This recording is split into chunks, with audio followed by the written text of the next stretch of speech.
So my next step after filing my nails and washing my hands and moisturizing, I like to put this exfoliating cuticle cream on. You can use any brand. I just happen to have this OPI stuff, and you just squirt it on. I don't really read the directions, but I squirt it on and I rub it in.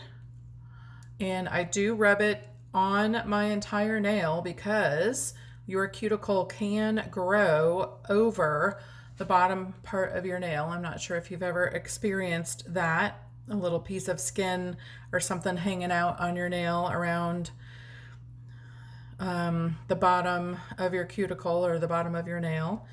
But I like to rub it in like this.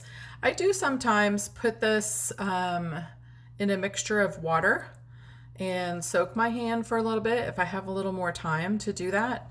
It just kind of is a little relaxing thing that you can do, have a little miniature spa-like experience. So I'm rubbing it at the top of my nails too.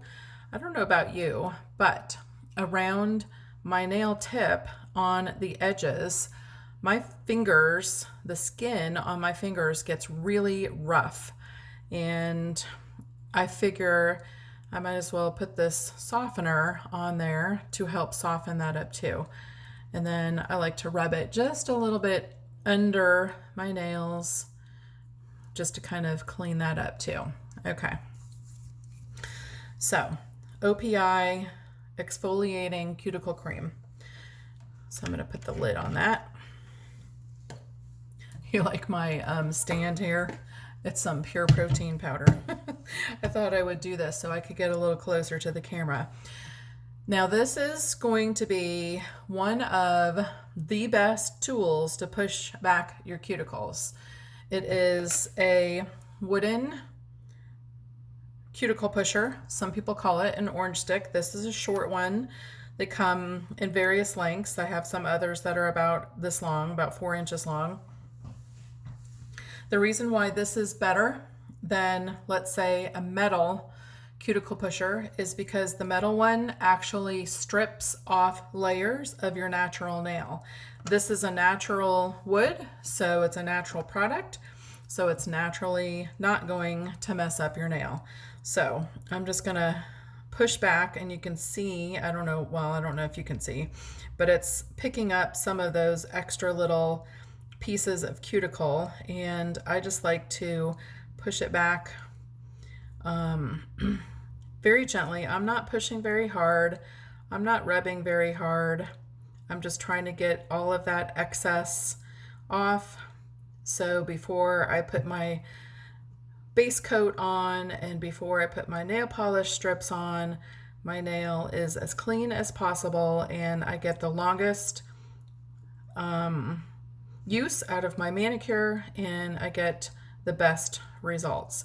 Now, I don't do this step every single time. I do this step about once a month. I think it's just sheer laziness is why I don't do this step all the time.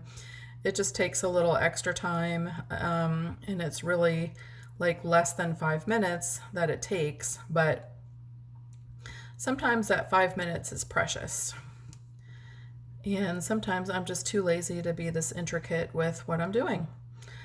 So, all right. So I'm cleaning up.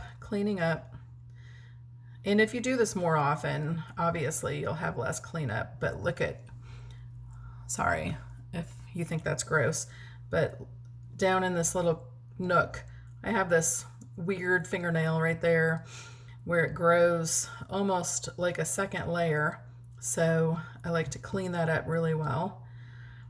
And when you get along the edges like that, it just kind of helps. Again, with your nail application, it just helps keep things clean, and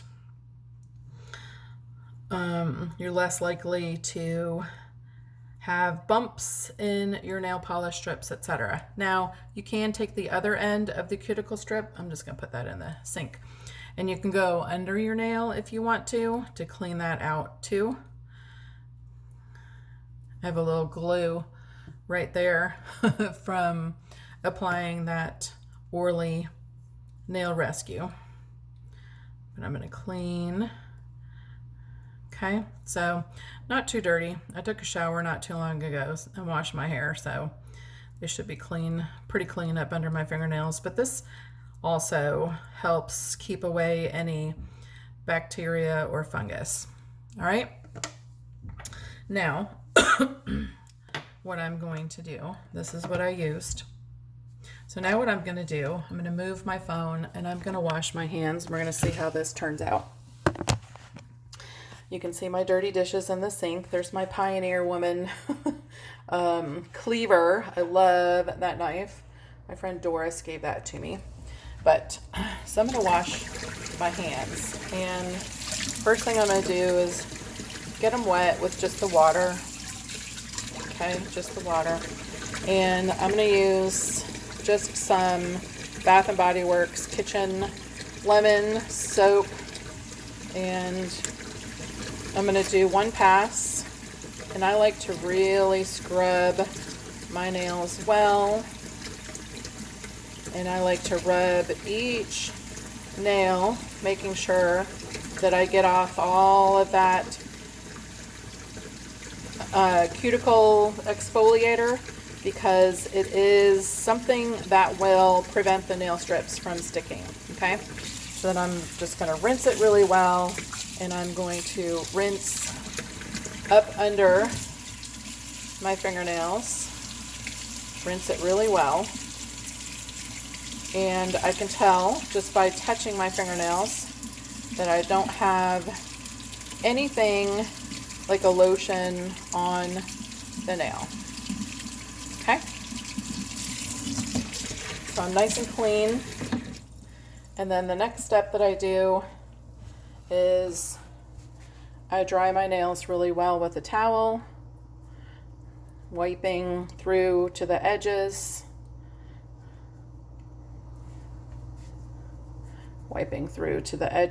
just making sure, again, to get it super dry. And one of the reasons why I like to make sure my nails are really dry is because, again, with the fungus,